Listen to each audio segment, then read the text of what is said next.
जो हम बोल रहे हैं या फिर आप उसको कुछ hello students, welcome to the class. आज हम इस लेसन का लास्ट पार्ट कर रहे हैं। ठीक है, और हमारा लेसन है जिसका नाम है मैन्युफैक्चरिंग इंडस्ट्रीज। तो आज इस लेसन को फिनिश करते हैं टोटली।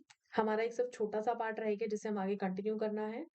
और दिस इज मी भारती नीमकर, और हम सभी यहाँ लोग क्या पढ़ रहे हैं, सोशल स्टडीज। आप सभी बच्चे हमें टेलीग्राम चैनल पे ज्वाइन कर सकते हैं जिसका नाम है सत्य शिक्षा 9th 10th। और इसके लिए आपको टेलीग्राम चैनल को डाउनलोड करना होगा। तो हमारा आज का जो टॉपिक है दैट इज ऑटोमोबाइल इंडस्ट्री। तो ऑटोमोबाइल जो इंडस्ट्री है वो किस तरीके से वर्क करती है। ठीक है, सेम चीजें जो हमने एग्रो बेस्ड में पढ़ी, मिनरल में पढ़ी, अभी लास्ट हम ऑटोमोबाइल पढ़ रहे हैं। तीन ही टाइप की इंडस्ट्री, और फिर उसमें केमिकल इंडस्ट्री भी पढ़ी थी हमने, है ना। और वहां पे एग्रो बेस्ड में ऑर्गेनिक इनऑर्गेनिक पढ़ा था हमने, तो ये सब डिवाइडेड हो रही है। ठीक है, तो ये इंडस्ट्रीज के बारे में आपको पता होना चाहिए, बहुत इंपॉर्टेंट है ये।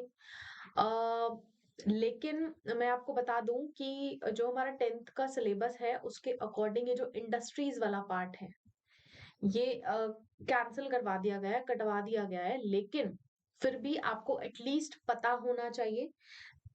समहाउ अगर क्वेश्चन आ जाता है तो आप एबल रहें आंसर करने के लिए। ठीक है, ये नहीं होना चाहिए कि मतलब कटवा दिया तो मैंने पढ़ा ही नहीं है, मतलब मैं बिल्कुल देखूंगा नहीं या देखूंगी नहीं उस टॉपिक को। तो ऐसा नहीं करना, पढ़ना सब कुछ है। आ जाता है तो बहुत अच्छी बात है, नहीं होता तो उससे भी ज्यादा अच्छी बात है। ठीक है, तो चलिए शुरू करते हैं। यहाँ पर automobile industry, automobile industry is what कि जब हम कार्स वगैरह यूज करते हैं, है ना, कार्स आती हैं, उसमें बसेस आती हैं, और ये सभी चीजें जो चलती हैं, है ना, मूव करती हैं। तो automobile provide vehicle for quick transport, है ना, यानी कि हम एक जगह से दूसरी जगह जल्दी पहुंचे। Of goods services and passengers, services भी हमें मिलती हैं इससे, गुड्स की। और पैसेंजर्स को भी सर्विसेज मिलती है कि हम लोग एक जगह से दूसरी जगह बहुत इजीली मूव कर सकते हैं। ठीक है, देखिए यहाँ पे जो ट्रक्स हैं, ये बसेस हैं, cars, motorcycle, scooter, three wheeler, ये देखिए ये है, यहाँ पर ये है, बाइक है, ट्रक है। ये सभी क्या है, these all things are manufactured in India at various center. है ना, अलग अलग जगह पे अलग अलग व्हीकल बनाया जाता है ना। वहां पर अलग अलग टाइप की डिमांड भी होती है। अब एक्चुअली क्या है, जो डिमांड है वो सब चीज की है, इक्वली डिमांड है। बट जो बसेस हैं, जो ट्रक्स हैं, भाई उनकी डिमांड थोड़ी अलग लेवल की होती है, क्योंकि वो तो नॉर्मल पब्लिक यूज नहीं करती है। हम लोग क्या यूज करते हैं, स्कूटर यूज करते हैं, बाइक यूज करते हैं, थ्री व्हीलर भी आजकल काफी डिमांड में है, क्योंकि उसका भी क्या है कि मतलब डिमांड बढ़ रही है तो लोग उसको खरीदते हैं। ठीक है, सबको अपना अपना क्या है, काम चलाना है आगे। तो ये सभी चीजें अलग अलग लोकेशन पर बनती हैं। ठीक है, आफ्टर द लिबरलाइजेशन, लिबरलाइजेशन जब हुआ 1991 में, तो यहाँ पर हमें एक चीज पता चली कि coming of a new and contemporary model and stimulated the demand for vehicle in the market। तो यहाँ पर क्या है कि नए और कंटेम्पररी मॉडल्स यहाँ पर आए, जिससे क्या हुआ कि उसकी डिमांड बढ़ी मार्केट में। ठीक है, जब लोगों ने देखा कि भाई मतलब अच्छे मॉडल्स आ रहे हैं, कि वाह मुझे तो खरीदनी चाहिए। अभी देखो बाइक, देखो कितनी जबरदस्त है ना। आप क्या करोगे, क्या आप इस बाइक को नहीं खरीदोगे? ऑब्वियसली खरीदोगे भाई। डिजाइन देखो, मॉडल देखो, स्पीड देखो, सब कुछ एकदम जबरदस्त बढ़िया। तो आप क्यों नहीं खरीदोगे इसको? तो which led to the healthy growth of this industry. अब लोग आजकल शौक बढ़ गए हैं लोगों के। आजकल बॉयज के पास देखो बढ़िया बढ़िया बाइक्स हैं, कार्स हैं, है ना, स्कूटी हर किसी के पास है, लड़कियां भी चलाती है, लड़के भी चलाते हैं, आंटीज भी चलाती हैं, पापा लोग भी चलाते हैं, सब लोग चलाते हैं। सब अगर एक घर है तो उस घर में अगर चार बंदे तो चारों के पास स्कूटी। समझ रहे हो, एक घर में चार बंदे तो दो कार दो स्कूटी, ऐसा कुछ हिसाब चलता है। तो डिमांड तो बढ़ रही है ना। पहले क्या होता था, जो अमीर लोग हुआ करते थे उनके पास कार्स हुआ करती थी, उनके पास स्कूटर बाइक हुआ करती थी, शौक, क्योंकि हमारे पास पैसे हैं। अब तो सबके पास है यार, है ना। तो इससे क्या हो रहा है, डिमांड बढ़ रही है, ग्रोथ हो रही है। इंक्लूडिंग जैसे पैसेंजर कार है, टू और थ्री व्हीलर, सबकी डिमांड बढ़ रही है, हर चीज खरीदी जा रही है ना। तो ये जो इंडस्ट्री है इसने एक बहुत ही बढ़िया जंप लिया है, मतलब 15 साल से भी कम के समय में, क्योंकि लोग बहुत ज्यादा ये सामान खरीद रहे हैं। ठीक है, डिमांड बढ़ रही है, तो डिमांड बढ़ेगी तो मतलब ग्रोथ भी बढ़ेगी, है ना।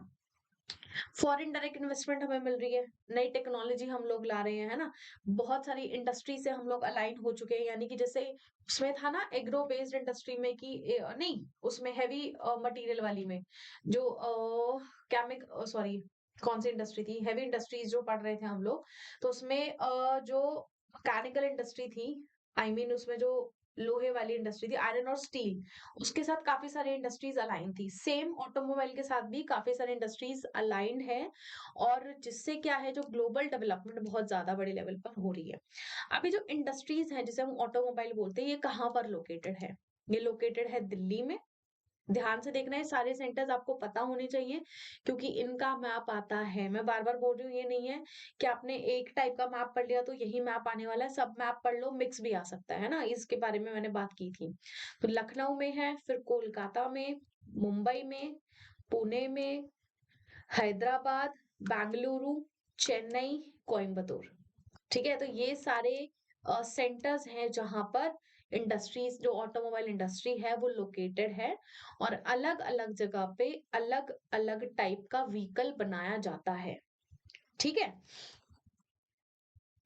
और जो इलेक्ट्रॉनिक इंडस्ट्री है, कवर करती है एक वाइड रेंज ऑफ प्रोडक्ट। अगर हम यहाँ पर देखो बात करें इंफॉर्मेशन एंड टेक्नोलॉजी की, अगर आप सभी को दिख रहा होगा, तो you can see information and technology and electronic industry में भी, जो इलेक्ट्रॉनिक इंडस्ट्री है, ये भी बहुत सारे प्रोडक्ट क्या है, मतलब इसके अंदर इंक्लूडेड है। जैसे ट्रांजिस्टर सेट, ट्रांजिस्टर मतलब रेडियो, टेलीविजन, टीवी, है ना, ये तो सबको पता है। टेलीफोन आजकल, अब तो पहले वाला आया था बीच में, टाटा टाटा इंडिकॉम का फोन आया था, याद है सभी को? अब हम लोग ऐसे वायरलेस था, उसको मजे से लेके घूमते रहते थे, बात करते रहते थे। That was the telephone, wireless था ये टाटा इंडिकॉम का। फिर अभी सेलफोन्स जो अब हम लोग यूज करते हैं, पेजर, है ना, रडार्स, कंप्यूटर्स, ये सभी चीजें क्या है, ये इलेक्ट्रॉनिक इंडस्ट्री में आती हैं। और देखो कितनी बड़ी रेंज है ना, और इस रेंज को हम लोग कवर करते हैं, और ये इंफॉर्मेशन और टेक्नोलॉजी के अंदर ये सारी चीजें आती हैं। ठीक है, हम सभी इन सभी चीजों के साथ कनेक्टेड रहते हैं, है ना। कंप्यूटर से हम लोग अपना ऑफिस का काम करते हैं, साइंटिफिक काम करते हैं, वेदर अपडेट्स देखते हैं, और भी बहुत सारी चीजें करते हैं। पेजर से हम लोग मैसेजेस सेंड कर सकते हैं, बात कर सकते हैं। टेलीफोन तो पता ही है क्या यूज होता है, मैसेजेस अगेन और टॉक कर सकते हैं। टेलीविजन पे हमें बहुत सारी चीजें मिलती हैं, अलग अलग चैनल्स मिलते हैं, मूवी देखते हैं, न्यूज देखते हैं। अब तो यूट्यूब भी इसमें चल जाता है ना, कोई भी एप्लीकेशन इसमें खोल सकते हो। ट्रांजिस्टर पे हम लोग गाने सुनते थे, न्यूज सुनते थे, आकाशवाणी। और जो रडार आप देख रहे हो, है ना, ये कहाँ गई ये वाली, तो ये जो रडार है, इससे हमें सिग्नल्स मिलते हैं, है ना। इससे हम सिग्नल्स भी समटाइम्स आइडेंटिफाई करते हैं। आगे चलते हैं।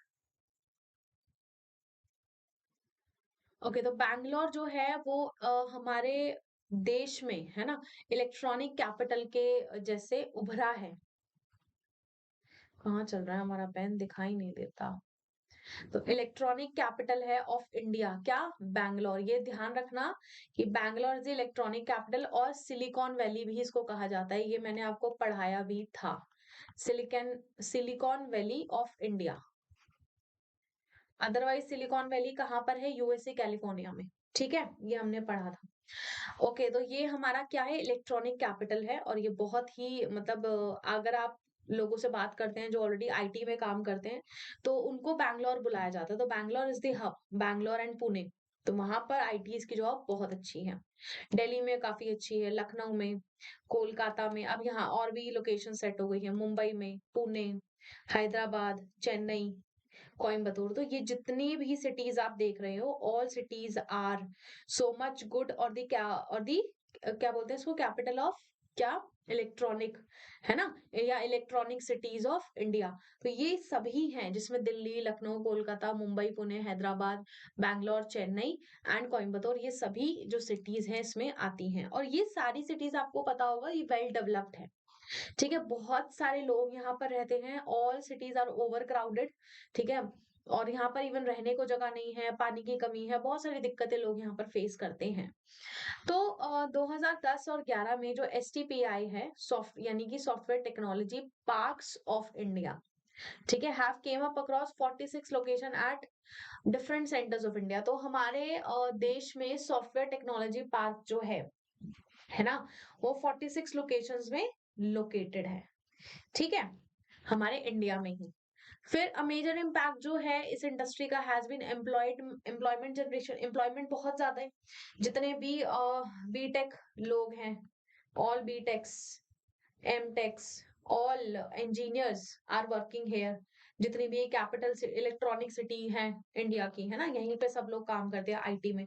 तो बहुत ही ज्यादा मतलब बहुत बड़े लेवल पर यहाँ पर एम्प्लॉयमेंट जनरेट हुआ है, काफी लोग डायरेक्टली कॉलेज से प्लेसमेंट हो जाती है और बहुत अच्छा पैकेज इन लोगों को मिलता है। समटाइम्स बहुत अच्छा मिलता है, समटाइम्स बहुत अच्छा नहीं मिलता। ठीक है, इट डिपेंड्स कि आपकी नॉलेज भी कितनी है और दूसरा कंपनी का लेवल क्या है ना, तो उसी हिसाब से वो आपको जो पर्क्स है वो प्रोवाइड करते हैं।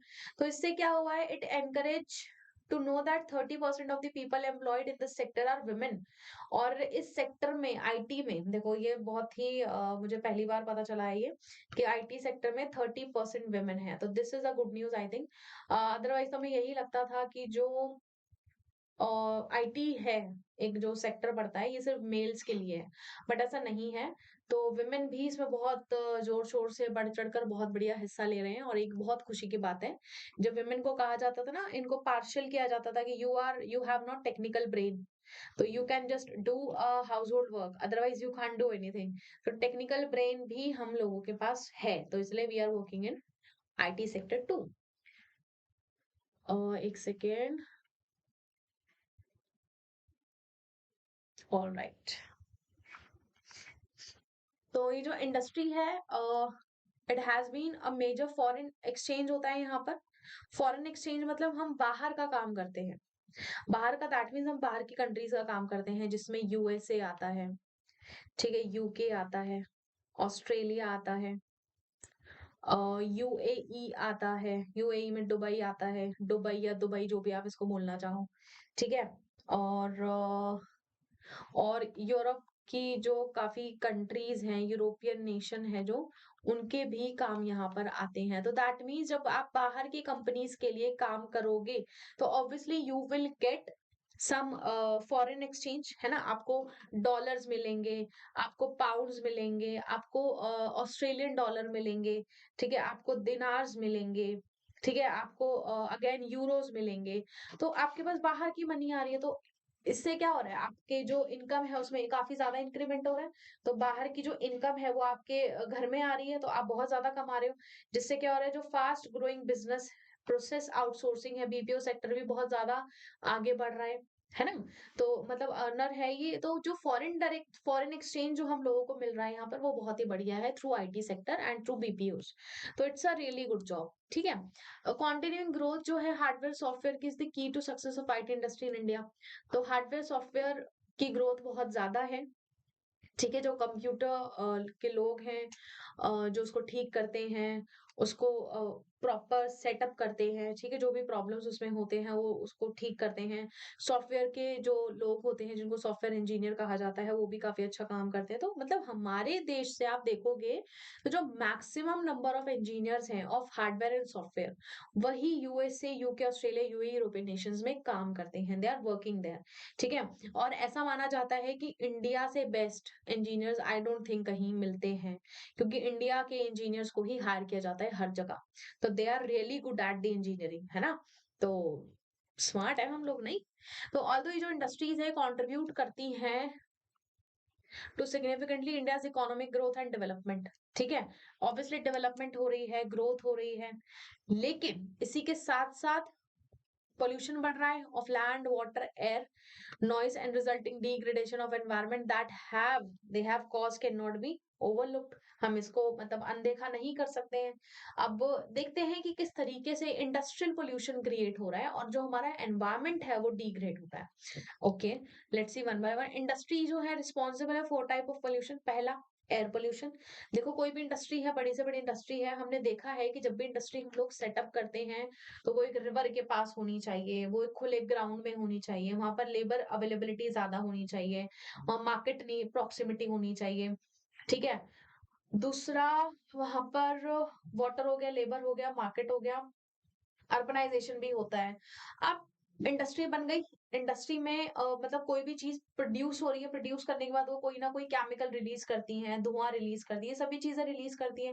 केमिकल रिलीज करेगी तो वो पानी में जाएगा जो कि रिवर में जाता है डायरेक्टली, ठीक है। बाकी कुछ बनाने पर कुछ फ्यूम्स क्रिएट होते हैं, जैसे मान लो हमने स्टील इंडस्ट्री थी, स्टील बनाया हमने, फर्नेस क्रिएट किया हुआ है, तो फर्नेस से ऊपर धुआं निकलेगा ना, जो कि धुआं बहुत ही ज्यादा मतलब हैवी मटेरियल लोडेड होता है, जो उसका पानी से जो स्लैग निकलता है वो भी काफी हेवी मटेरियल्स उसमें होते हैं, तो which is not good for environment, ना ही एयर के लिए ना ही लैंड के लिए, है ना।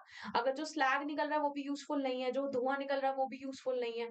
तो ये क्या है, ये क्या क्रिएट कर रहा है, इट क्रिएटेड पॉल्यूशन, है ना। हमारे लिए क्या है कि डेवलपमेंट तो हो रहा है, बट डेवलपमेंट के साथ साथ हमारा जो एनवायरनमेंट है वो बहुत हैम्पर हो रहा है ना। तो उसको ठीक करना है, किस तरीके से ठीक करना है ये हम आगे पढ़ेंगे। वाटर पोल्यूशन देखो कुछ ऐसी शक्ल हो जाती है पानी की, जो केमिकल्स इसमें रिलीज होते हैं।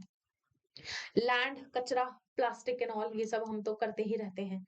नॉइस, कोई मशीन काम कर रही है तो बहुत ज्यादा आवाज होती है, जहां पर इसीलिए जहां पर इंडस्ट्रीज होती है ना वहां पर रेजिडेंस बिल्कुल भी नहीं रखा जाता, क्योंकि इतनी ज्यादा तेज आवाज होती है, आप वहां रह नहीं पाओगे। आपको सारा टाइम आपका सर दर्द, आपको प्रॉब्लम रहेगी, कुछ हेल्थ इश्यूज वहां पर लोगों को हो जाते हैं। इसलिए जो रेजिडेंस होता है उसको अलग ही रखा जाता है इस इंडस्ट्रियल मतलब एरिया से। ठीक है, आगे चलते हैं। और जो पोल्यूटिंग इंडस्ट्रीज हैं इन सभी में थर्मल पावर प्लांट भी इंक्लूडेड है। अब देखो ये पावर प्लांट है, ठीक है, ये देखो धुआं निकल रहा है, इसमें से 24 घंटे धुआं ही निकलता रहता है। ठीक है, मतलब ये एनर्जी वो बना क्रिएट करते हैं और यहाँ से धुआं निकलता रहता है हर टाइम। तो ये पावर प्लांट्स जो हैं ये भी बहुत ज्यादा हेल्दी नहीं है फॉर एनवायरनमेंट। ठीक है, धुआं निकलता है, केमिकल रिलीज होता है एंड ऑल, ये सभी बहुत ज्यादा डेंजरस है। अब एयर पोल्यूशन कैसे होता है, चलो पढ़ते हैं। वैसे हमें पता है सबको एयर पोल्यूशन कैसे होता है, बट यहाँ पे एयर पोल्यूशन की जो डेफिनेशन है, जो मीनिंग है, वो थोड़ा सा उसका स्टैंडर्ड हाई है। अब हम उसे थोड़ा सा ना साइंटिफिक लैंग्वेज में लिखने की कोशिश करेंगे, तो ध्यान से पढ़ना जरा। Air pollution is caused by the presence of high proportion of undesirable gases, यानी कि इसमें जो गैसेस हमें नहीं चाहिए उसका प्रोपोर्शन ज्यादा होता है, जैसे कि सल्फर डाइऑक्साइड, है ना, कार्बन मोनोऑक्साइड। तो ये दोनों ही गैसेस हमारी हेल्थ के लिए बहुत ही ज्यादा बुरी हैं और हमें ये बिल्कुल भी इनहेल नहीं करनी चाहिए। It can cause cancer, it can cause lung disease, it can cause heart disease, it can cause sinus, बहुत सारी प्रॉब्लम्स हो सकती हैं। ठीक है, ब्रीदिंग प्रॉब्लम्स हो सकती है, नॉल कार्डिक अरेस्ट, डायरेक्ट मतलब ये इफेक्ट है इन सब पोल्यूशन का। तो एयरबोर्न पार्टिकुलेट जो होते हैं, ठीक है, material contain both solid and liquid particle, जैसे कि डस्ट और होता है स्प्रे होते हैं, मिस्ट होती है, उसमें स्मोक होता है। जो पोल्यूशन होता है, जो बाहर हम लोग जाते हैं आजकल देखते हैं, ये दिल्ली, यूपी, हरियाणा, पंजाब के ऊपर जो एक लेयर बनी होती है, जिसे हम ना फॉग कहते हैं ना स्मोक कहते हैं, तो वो मिलके क्या हो जाता है, स्मोग, है ना, स्मोग। तो देखो यहाँ पर जो स्मोक है, फॉग प्लस स्मोक, तो इसको मिक्स किया तो बना स्मॉग। ठीक है, स्मोक ऑग। ठीक है, तो ये इसके आगे के दो वर्ड लिए, इसके पीछे के दो वर्ड लिए, तो इट बिकेम स्मॉग। तो जो स्मॉग है विच इज वेरी अनहेल्दी। ठीक है, आगे चलते हैं। Let me clear this. तो स्मोक जो है वो एमिट होती है बाय केमिकल एंड जो पेपर फैक्ट्री होती है, जो ब्रिक किल्न्स होते हैं, रिफाइनरी होती है, स्मेल्टिंग प्लांट होते हैं, burning of fossil fuel in big and small factory that ignore pollution norms. अब देखो ये फैक्ट्री तो बन गई, ठीक है, फैक्ट्री बन गई, डेवलपमेंट हो रही है, एम्प्लॉयमेंट मिल रही है, लोग बहुत खुश हैं, बढ़िया काम चल रहा है, अच्छी सैलरी मिल रही है, बट हमारा एनवायरमेंट वो तो ठीक है ना, बट एनवायरमेंट क्या कर रहा है, हमारी लाइफ दिन पे दिन कम किए जा रहा है। हमारी जो एक्सपेक्टेड लाइफ हुआ करती थी दैट वाज 80 इयर्स, अभी कितनी हो गई, 60 इयर्स ओनली, कि तुम 60 साल तक ही जी लो, खुशी बनाओ। अदरवाइज उसके बाद क्या होना है, नोबडी नोज, है ना। इवन जो लोग हैं वो 60 साल से पहले ही उनकी अननेचुरल डेथ हो रही है। अननेचुरल मीन्स आपकी भी डेथ नहीं आई है, बट आप ये पोल्यूशन से आपको प्रॉब्लम होने लगी है। ठीक है, ये जो हेल्थ इश्यूज आपको होने लगे हैं, तो ये दिक्कत क्रिएट कर रहा है। ठीक है, आगे चलते हैं। टॉक्सिक गैस लीक्स होते हैं, कैन बी वेरी हजार्डियस, है ना, विद लॉन्ग टर्म इफेक्ट। अब जो टॉक्सिक गैस होती है ये लीक हो जाती हैं, ठीक है, ये बहुत ज्यादा डेंजरस होती हैं और लॉन्ग टर्म इफेक्ट्स होते हैं इनके, तो इससे हमें बचना है। ठीक है, और इससे बचने के लिए हमें क्या करना है, हमें इन सब चीजों को मेंटेन रखना है, राइट। आगे चलते हैं। एयर पोल्यूशन जो है हमारी हेल्थ को बहुत एडवर्सली इफेक्ट करता है। एडवर्सली मतलब इसका जो प्रभाव है बहुत गलत, बहुत उल्टा पड़ता है हमारे ऊपर, एनिमल्स के ऊपर, प्लांट्स के ऊपर, बिल्डिंग्स के ऊपर, एटमॉस्फेयर, मतलब पूरे एज अ होल ये जो पोल्यूशन है ये सबको दुखी करता है। हमारी हेल्थ तो देखो हम सबको पता है खराब हो ही रही है दिन पे दिन, है ना। एनिमल्स भी अब इस एटमॉस्फेयर को नहीं सरवाइव कर पाते हैं ना, उनको तरह तरह की बीमारियां हो जाती हैं। अब उनको कभी देखना, उनको मतलब स्किन प्रॉब्लम हो जाता है ना, उनको सांस नहीं आती है प्रॉपर, ठीक है, वो मतलब आंखों में उनको रैशेस होती है, इचिंग होती है, ये हमें भी होता है। प्लांट्स जो है वो डेड हो जाते हैं, प्रॉपर उनको ऑक्सीजन वगैरह नहीं मिलता, कार्बन डाइऑक्साइड नहीं मिलता, क्लीन एयर नहीं मिल रही है, ठीक है, बिल्डिंग्स, एटमॉस्फेयर, ये सब कुछ खराब हो चुका है। तो air pollution is totally invalid चीज है, बट फिर भी वो बढ़ता जा रहा है, उसके ऊपर कोई कंसर्न नहीं है, कोई एक्शन नहीं हो रहा है, ठीक है। Same water pollution, water pollution किसके थ्रू होता है? बाय ऑर्गेनिक और इनऑर्गेनिक इंडस्ट्रियल वेस्ट, है ना, and affluent discharge into water, जैसे कि भी मैंने दिखाया कि जो केमिकल रिलीज होता है फ्रॉम द फैक्ट्रीज या फ्रॉम द इंडस्ट्री, तो वो सीधा कहाँ जाता है, क्योंकि वो रिवर के पास बने होते हैं, तो रिवर में डायरेक्टली उसको डिस्चार्ज करेंगे। अब रिवर में डिस्चार्ज हुआ तो फिर वो सबके पास फैला, जो कि एनिमल जो उसके थ्रू सरवाइव कर रहे हैं, वहां पानी पीने आते हैं, उनको बीमारियां हो जाएगी। उसके आसपास जो जंगल हैं या जो खेत उगा रखे हैं उनको परेशानी हो जाएगी, उनमें केमिकल मतलब इन्फ्यूज हो जाएंगे, चले जाएंगे, ठीक है। जो एनवायरनमेंट है वो अनहेल्दी हो जाएगा, हम लोग फिर वो जो वहां पर जो खेत लगे तो वो खाएंगे, तो हमारे अंदर भी केमिकल ऑटोमेटिकली इन मतलब इन वो हो जाएंगे, इन्फ्यूज हो जाएंगे। अब मेन कल्प्रिट कौन है, मतलब मेन दुश्मन कौन है ना? Paper, pulp, chemical, textile, dyeing, petroleum refinery, tannery and electroplating industry, यही है जो वाटर पोल्यूशन क्रिएट करती है। अब पेपर बनता है तो उसको साफ किया जाता है, पल्प निकाला जाता है, पल्प को निचोड़ा जाता है, फिर उसमें केमिकल क्लोरीन डाला जाता है। आपको पता नहीं होगा शायद, या मैंने आपको बताया था, बट जब पेपर बनाते हैं तो पेपर जब सॉफ्टनेस जो दिखती है ना पेपर के, वो से जब पलटते हैं और उसके ऊपर ऐसे हाथ लगाते हैं तो बड़ा अच्छा लगता है, तो that softness create with the chlorine. तो chlorine is very much unhealthy. जब भी आप पेज पलटे या कॉपी पढ़े तो आप देखते होंगे कि आपका हाथ व्हाइट व्हाइट हो जाता है, समथिंग कुछ स्लिपरी स्लिपरी आपकी उंगलियों पे लग जाता है। तो ये मैं यहाँ एडवाइस करती हूँ कि जब भी आप अपनी कॉपी के पेजेस पलट रहे हो, बुक के पेजेस पलट रहे हो, तो उसके बाद अपने हाथ जरूर धोएं, क्योंकि वो एक केमिकल है, ठीक है। और हम कैसे पेज पलटते हैं? ऐसे थूक लगा के, ऐसे ऐसे। तो ये कभी मत करना, दैट मीन्स आप इनहेल कर रहे हो सारा जो क्लोरीन है वो अपने बॉडी में ले रहे हो, ठीक है, तो ऐसा बिल्कुल नहीं करना। फिर जो वाटर पोल्यूशन है, दैट लेट आउट जो डाइज होती हैं, डिटर्जेंट होता है, एसिड होते हैं, सॉल्ट होते हैं, हैवी मेटल होते हैं, जैसे लेड और मरकरी, है ना, पारा और मरकरी को हिंदी में क्या बोलते हैं नहीं याद। पेस्टिसाइड वगैरह होते हैं जो कि हम खेतों में डालते हैं, है ना, कीटनाशक वगैरह, और जो यूरिया वगैरह पेस्टिसाइड डलता है, सिंथेटिक केमिकल डाले जाते हैं कार्बन के साथ, प्लास्टिक और रबर जो होते हैं, ये सभी वाटर बॉडी में रिलीज किए जाते हैं कि जाओ, है ना, ये वेस्ट है, तो वेस्ट है मतलब नदी में बहा दो। नदी को हमें खराब करना है, ऑलरेडी हमारा पूरा एनवायरमेंट खराब हुआ है, तो हमें नदी को भी खराब करना है। फ्लाई ऐश जो वो होता है, क्या कहते हैं, राख होती है, किसी चीज को जलाया है तो वो उड़ जाता है, तो वो पानी के ऊपर एक लेयर क्रिएट कर देता है ग्रे कलर की, तो उसको फ्लाई ऐश बोलते हैं।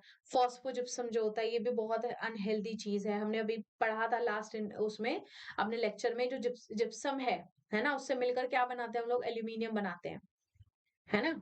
फॉस्फेट भी अनहेल्दी है, ठीक है। आयरन एंड स्टील स्लैग्स जो है वो मेजर सॉलिड वेस्ट है इंडिया के अंदर। मैं वही बता रही थी कि ये जो स्लैग है ये अनहेल्दी है, हैवी मेटल होते हैं इसमें, हैवी मटेरियल होता है, और उसको एवे ही उसको हम लोग रिलीज कर देते हैं, पटक देते हैं, ठीक है। जो कि अगर पानी में मिल जाए तो फिर वो मेटल मतलब आर्सेनिक पानी वाला हो जाता है, यानी कि मतलब मैं बताती हूँ आर्सेनिक वाटर। आर्सेनिक वाटर क्या होता है, जब पानी के अंदर हैवी मेटल्स मिलते हैं, हैवी मेटल मिलता है तो उससे क्या होता है, कैंसर होता है सीधा सीधा। वेस्ट बंगाल एक ऐसा स्टेट है, ठीक है, वेस्ट बंगाल में सबसे ज्यादा आर्सेनिक वाटर मिलता है। ये शायद आपको पता नहीं होगा, but let me tell you कि आर्सेनिक वाटर सबसे ज्यादा वेस्ट बंगाल में मिलता है। तो यहाँ का एक गांव है, तो उस गांव के ऑलमोस्ट सभी लोगों को कैंसर हुआ हुआ है। तो वो क्यों हुआ हुआ है, क्योंकि जो आर्सेनिक वाटर है वो उसको पीते हैं, उन्हें तो पता नहीं था, भाई वो तो नॉर्मल पानी पी रहे हैं। बट जब देखा कि भाई सभी लोगों को कैंसर हो गया वन बाय वन, तो प्रॉब्लम कहाँ है? तो फिर चेक हुआ, चेक होने के बाद पता चला कि यहाँ पर आर्सेनिक वाटर है जिसको लोग पी रहे हैं, उसमें हेवी मेटल्स है, तो वो सेहत के लिए बहुत ही ज्यादा खतरनाक है। तो अब वो लोग बस ठीक ठाक है, ठीक है, मतलब ठीक, बहुत अच्छे नहीं बोलूंगी बट ठीक है, जिंदगी चल रही है जब तक चल रही है। थर्मल पोल्यूशन, अब थर्मल पोल्यूशन जो है, water occur when hot water from factory and the thermal plant is drain into river and pond before cooling. यानी कि हम डायरेक्टली जो अति गर्म पानी है, मतलब उबला हुआ, वो पानी हम बिना ठंडा किए उसको नदी में रिलीज कर रहे हैं। तो इससे क्या होगा? इससे जो टेम्परेचर है नॉर्मल वाटर का, वो सब खराब हो जाएगा, है ना, क्योंकि वो वेस्ट वाटर है। न्यूक्लियर पावर प्लांट का, nuclear and weapon production facilities causes cancer, birth defect and miscarriages. देखो कैंसर हर किसी चीज से होता है, आप कोई भी ऐसी चीज जो आपको डायरेक्टली, मतलब जो हैवी मेटल से होता है, आर्सेनिक है, जिप्सम है, फोस्फो जिप्सम जो हम पढ़ रहे थे, ये सभी चीजें ना डायरेक्टली कैंसर क्रिएट करती हैं, ठीक है। और ये जो चीजें थर्मल से बनी हुई है, दैट मीन्स बहुत ही ज्यादा गर्म है, जो कि हमारी बॉडी के लिए बिल्कुल भी ठीक नहीं है।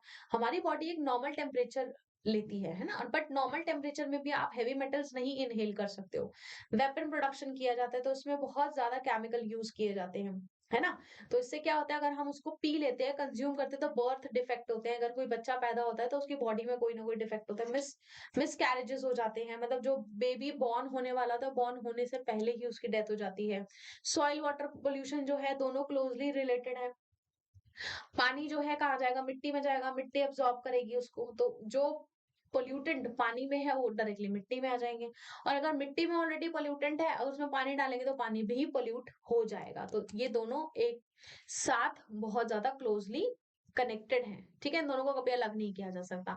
अब जो डंपिंग ऑफ वेस्ट है, जैसे कि जो ग्लास है, हार्मफुल केमिकल है, इंडस्ट्रियल एफ्लुएंट है, या पैकेजिंग है, या नमक है, कुछ सॉल्ट और या गार्बेज है, ये क्या करते हैं? ये जो सॉइल है उसकी जो फर्टिलिटी है उसको खराब करते हैं, उसको बिल्कुल बेकार कर देते हैं। जिससे क्या होता है, जो पूरा, मतलब अगर बढ़िया लैंड है तो उसकी जो फर्टिलिटी है डाउन हो जाती है, वो फिर बैरन लैंड बन जाता है, जिसे हम वेस्ट लैंड कहते हैं, है ना। तो हमें ऐसा भी नहीं कर, एक तो क्या है हमारे देश का, मैं प्रॉब्लम बताती हूँ। हमारे पास चीजें सब कुछ है, फैसिलिटी सब कुछ है, हमने सब कुछ एकदम बढ़िया बढ़िया किया हुआ है, लेकिन हम किसी चीज को मैनेज नहीं करते हैं, हमें मैनेज करना नहीं आता, है ना। हमने सामान ले लिया, उसका यूज कर लिया, पर जो उसका वेस्ट निकला है ना, हम उसे मैनेज नहीं कर पा रहे हैं ठीक से। तो ये हमारा प्रॉब्लम है, इवन ये हमारे देश का ही प्रॉब्लम है। बाकी सब देश बहुत अच्छे से मैनेज कर रहे हैं, जिसमें से मैं बोलूंगी यूरोपियन नेशन है ना, यूएसए है, कनाडा है, ये ऑस्ट्रेलिया, ये सभी लोग अपना काम बहुत अच्छे से कर रहे हैं, सिवाय भारत को छोड़ के। क्योंकि हम सब सिर्फ प्रॉब्लम क्रिएट करना जानते हैं, उसको सोल्यूशन निकालना बहुत ही कम जानते हैं, ठीक है। रेन वाटर परकुलेट जो होता है, मतलब सॉइल में परकुलेट होता है, यानी जो मिट्टी है उसको अब्सॉर्ब करती है ना। अब जो रेन वाटर में, रेन वाटर तो साफ है, पर अगर जो पोल्यूटेंट है ना, या फिर जो मिट्टी है वो ऑलरेडी पोल्यूटेंट अपने में कैरी किए हुए है, तो जो भी पानी उस मिट्टी पर पड़ेगा वो भी कंटामिनेट हो जाएगा, गंदा हो जाएगा। तो रेन वाटर जिसे हम कहते हैं कि हमें सेव करके रखना चाहिए, कंजर्व करके रखना चाहिए, तो वो भी डायरेक्टली इनडायरेक्टली क्या हो रहा है? पोल्यूटेड हो रहा है। अब दूसरी तीसरी बात आ गई नॉइस पोल्यूशन। नॉइस पोल्यूशन भी एक बहुत ही, मतलब एक बहुत हद तक हमारी हेल्थ के लिए बहुत बुरा है ना। Noise pollution not easily only results in irritation and anger. कभी आप किसी के ऊपर चिल्लाओ, जैसे मैं एक बहुत बेसिक चीज बता रही हूँ, if you are shouting on someone, तो आपको तो गुस्सा आ ही रहा है, ठीक है, अगर आप चिल्लाओगे सामने वाले को भी गुस्सा आ जाएगा कि मतलब आप चिल्ला क्यों रहे हो, है ना। यही वर्ड्स बोले जाते हैं ना, आप चिल्ला क्यों रहे हो, या तू चिल्ला क्यों रहा है, तू चिल्ला क्यों रही है, यही बोला जाता है। तो that means it irritates your mind, तो आपको इरिटेशन होती है, आपको चिढ़ होती है, देन आप भी उसके ऊपर शाउट करते हो, है ना। तो हमें ऐसा ही सेम, जब जो नॉइस पोल्यूशन है, जो आवाज है, वो बहुत ज्यादा बढ़ जाती है, तो लोग उसको मतलब बेयर नहीं कर पाते, जिससे हेयरिंग इम्पेयरमेंट हो जाता है, यानी कि आप बहरे हो सकते हैं, है ना। जो हेयरिंग हार्ट रेट है वो बढ़ जाता है, ब्लड प्रेशर बढ़ जाता है, तो फिजियोलॉजिकल इफेक्ट्स आपके बॉडी में कुछ देखे जा सकते हैं। तो इसलिए हमें कम धीरे बोलना चाहिए, कम आवाज में सुनना चाहिए। आजकल मैं देखती हूँ, इवन आप सभी भी देखते होंगे, या शायद आप सभी करते भी होंगे, सबके कानों में हैंड फ्री फिट रहती है हर टाइम, हर टाइम। अभी तो हैंड फ्री भी नहीं चलती, अब तो वो वायरलेस चलता है। तो सारा टाइम वो हम लोग अपने कानों में लगा के रखते हैं और पूरा दिन उसको लगा के रखते हैं। मतलब ये इतना ज़्यादा प्रॉब्लमैटिक है, हम इसको समझते नहीं हैं। हम अभी तो हमारी एज कम है, हम एन्जॉय करते हैं, हम स्वैग दिखाते हैं, स्टाइल दिखाते हैं कि देखो मैंने जो भी हम लोग करते हैं, आई डोंट नो। बट ये एक सर्टेन एज के बाद हम लोगों को सुनना बंद हो जाएगा। ठीक है? ये जो हमारी जो हियरिंग पावर है ये बहुत कम हो जाएगी। तो हमें ये सिर्फ टाइम टू टाइम यूज़ करना चाहिए, हमें सारा टाइम इसको यूज़ नहीं करना चाहिए। अनवांटेड साउंड जो होता है हमें नहीं सुनना, मतलब उससे स्ट्रेस क्रिएट होता है, इरिटेशन होती है हम लोगों को। ठीक है? इंडस्ट्रियल और जो कंस्ट्रक्शन एक्टिविटी होती है, मशीन चलती है, फैक्ट्री के इक्विपमेंट चलते हैं, जनरेटर चलते हैं, है ना? तो saws and pneumatic and electric drill जो होती है, इससे भी बहुत ज़्यादा नॉइज़ क्रिएट होती है, जो कि हमारे कानों के लिए बहुत ही ज़्यादा बेकार है। पेन्यूमेटिक क्या होता है? कंटेनिंग और ऑपरेटेड बाय एयर और गैस अंडर प्रेशर। ठीक है? जब हम कोई चीज़ यूज़ करते हैं या ऑपरेट करते हैं अंडर बाय एयर और गैस अंडर प्रेशर।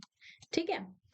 अब एवरी मतलब जो भी वेस्ट हम लोग फैलाते हैं, यानी कि जो भी हम कूड़ा फैला रहे हैं, एवरी लिटर ऑफ वेस्ट है ना, डिस्चार्ज बाय इंडस्ट्री, जो इंडस्ट्री डिस्चार्ज करती है, निकालती है, मतलब वो जो पानी की जो क्वालिटी होती है ना, फ्रेश वाटर की क्वालिटी, उसको 8 टाइम्स गंदा कर देती है। यानी कि हम उसे कितना साफ करोगे? आप उसे 8 बारी फ़िल्टर करोगे, 8 बारी उसको जो भी ठीक किया जाएगा, उसका जो कंटैमिनेशन है उसको ठीक किया जाएगा, वो बिल्कुल नहीं हो पाएगा। तो 8 बार तो हम वेट भी नहीं कर पाएँगे, है ना? तो ये बहुत डेंजरस है। कुछ सजेशन है यहाँ पर पानी को किस तरीके से ठीक किया जाए, एनवायरमेंटल जो डिग्रेडेशन है उसको किस तरीके से ठीक किया जाए। सबसे पहला, हम मिनिमाइज़ करेंगे use of water for processing by reusing, recycling. सबसे यानी कि कोई भी चीज़ अगर आप यूज़ कर रहे हो, उसे रीयूज़ करो और रिसाइकिल करो। ठीक है? 2 या 2 से ज़्यादा स्टेजेस पे। जो रेन वाटर है, हार्वेस्ट करो। वाटर जो रिक्वायरमेंट्स हैं उसको किससे पूरा करो? रेन वाटर से। जो हॉट वाटर है, जो कि थर्मल पावर प्लांट से निकलता है, उसको ट्रीट करो, उसे ठंडा करो। एफ्लुएंट्स को सबसे पहले निकाला जाना चाहिए, उनको अलग कर दिया जाना चाहिए, उसे रिवर या पॉन्ड में नहीं डालना चाहिए। जो इंडस्ट्रियल एफ्लुएंट है, उनको ट्रीटमेंट के बाद 3 फेजेस में डालना चाहिए। तो पहला फेज क्या है कि प्राइमरी ट्रीटमेंट किया जाए मैकेनिकल मीन्स के थ्रू, यानी मैकेनिकली उसको सब हटाया जाए, जिसमें स्क्रीनिंग हो, ग्राइंडिंग हो, फ्लॉक्यूलेशन हो, सेडिमेंटेशन हो, जिससे जितने भी जो हैवी मेटल हैं या जो सॉलिड मटेरियल्स हैं वो अलग किए जा सके। दूसरा, secondary treatment bye biological process. ठीक है? तीसरा प्रोसेस है कि जो टर्शरी ट्रीटमेंट है bye biological, chemical and physical process, कि हम तीनों तरीके से उसको ट्रीट कर रहे हैं, साफ कर रहे हैं और उसके बाद हम उसको रिलीज कर रहे हैं इनटू द रिवर। फिर उस वेस्ट वाटर को हम रिसाइकल में भी डाल सकते हैं और वो पीने लायक बनाया जा सकता है। इट इज वेरी इजी, पर हम ये प्रोसेसेस फॉलो नहीं करते हैं। तो जो ओवर ड्रॉइंग ऑफ वाटर है, यानी कि हम पानी का बहुत ज्यादा यूज कर रहे हैं, जो कि पानी के जो रिजर्व्स ऑलरेडी अवेलेबल है, जिसे हम ग्राउंड वाटर कहते हैं, है ना? अब इससे क्या है, जो ग्राउंड वाटर है वो भी कम हो रहा है, ये भी थ्रेट है एक। अगर ग्राउंड वाटर कम हो गया तो हम लोग क्या पानी यूज करेंगे? जैसे हम मोटर चलाते हैं, पानी आ जाता है ना, फिर नहीं आएगा। दैट मीन्स इन सभी चीजों को हैंडल करने की जरूरत है। पार्टिकुलेट मैटर जो होते हैं एयर में, है ना, हम उसको रिड्यूस कर सकते हैं by fitting smoke stacks in the factory, that electro static precipitator, fabric filter, scrubber and the ये जो इनर्शियल सेपरेटर्स हैं, इन सभी चीजों को अगर हम यूज करेंगे, यानी कि जब स्मोक रिलीज होता है, मान लीजिए ये चिमनी बनी हुई है,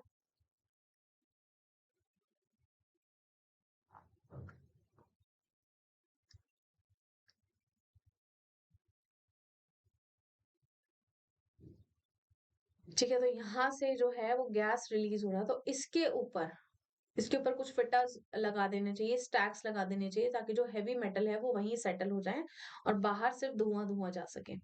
तो धुआं-धुआं यहाँ आ गया, जो मेटल्स है वो यहीं पर रह गए हैं, हेवी मेटल्स, ठीक है? तो जिससे क्या होगा, हम उसे मैनेज कर पाएँगे, एटलीस्ट जो डायरेक्टली वो रिलीज़ नहीं हो रहे हैं।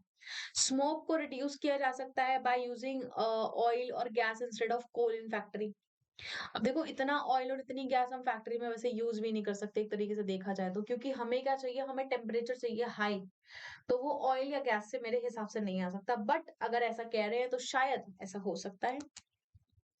मशीनरी और इक्विपमेंट यूज कर सकते हैं जनरेटर की बजाय, है ना, साइलेंसर्स फिट कर सकते हैं। ऑलमोस्ट जो मशीनरी है कैन बी रीडिजाइन किया जा सकता है उसको, ताकि जो एनर्जी एफिशिएंसी उसकी मेंटेन रहे और जो नॉइज है वो कम हो जाए। ठीक है, नॉइज अब्सॉर्बिंग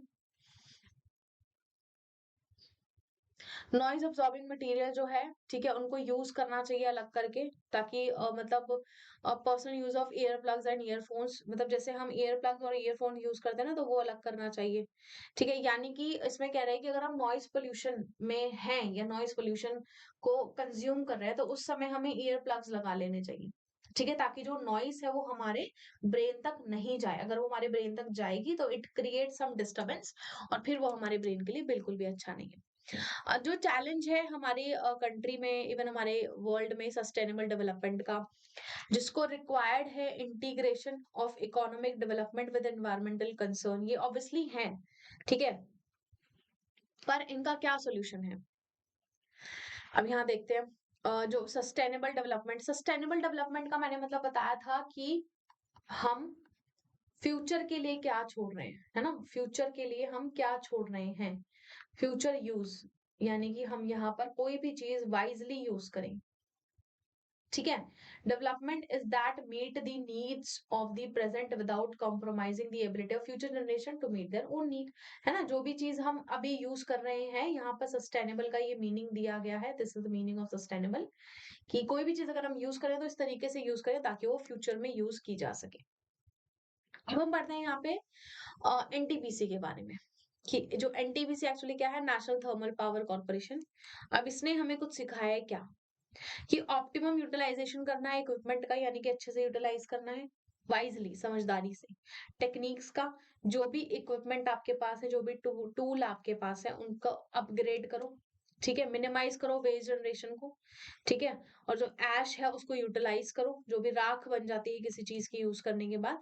और ग्रीन बेल्ट यूज करो for nurturing ecological balance and addressing the question of special purpose vehicle for afforestation, कि अगर हम कहीं जा रहे हैं तो हमें स्पेशल पर्पस व्हीकल यूज करने हैं, हमें अफॉरेस्टेशन करना है, ना कि हमें डिफॉरेस्टेशन करना है। रिड्यूस करना है एनवायरमेंटल पोल्यूशन थ्रू एश पॉन्ड्स, है ना, एश के पॉन्ड्स बना दो मैनेजमेंट से। ठीक है, एश जो वाटर है, recycle system and liquid waste management, तो ये चीजें हमें करनी पड़ेगी, तभी जाके हम ये सभी जो एनवायरमेंट है उसको डील कर पाएंगे। अब एश पॉन्ड क्या है, is an engineering structure for the disposal of bottom ash, जो भी एश जो निकलता है, जो राख निकलती है, उसको किस तरीके से डिस्पोज किया जाए, खत्म किया जा सके। तो ये एक इंजीनियर ने स्ट्रक्चर तैयार किया ताकि जो ऐश है वो वहीं पर रहे, वो उड़कर कहीं ना जाए या पानी पे एक लेयर क्रिएट ना करे। ठीक है, तो इकोलॉजिकल मॉनिटरिंग की जाए, रिव्यू किया जाए, एंड ऑनलाइन जो डेटाबेस है management for all it's power station. ठीक है, सभी जो डेटा है वो मेंटेन किया जाना चाहिए, कि कितना हमने जो चीजें हैं वो डिस्पोज की हैं, ठीक से की हैं, जितने भी स्टैंडर्ड्स और मेजरमेंट्स हमने लिए हैं उनको फॉलो किया गया है या नहीं किया गया है, ताकि सभी चीजें प्रॉपर तरीके से की जाए और एनवायरमेंट डिग्रेडेशन का ध्यान रखा जाए कि वो नहीं हो। तो होपफुली ये चैप्टर आपको बहुत अच्छे समझ आया होगा। इंटरेस्टिंग लेसन था, बहुत अच्छा था, लर्निंग्स थी काफी इसमें, है ना, कि हमारे आसपास की चीजें क्या होती हैं। और ये लेसन यहाँ पर खत्म हो गया है। अब हम सभी लोग मिलेंगे अगली क्लास में अगले लेसन के साथ। तो आप सभी बच्चे अच्छे से पढ़िए, ध्यान से पढ़िए, रिविजन करिए, जो भी डाउट हो आप हमसे पूछ सकते हैं। And thank you so much for watching this lecture.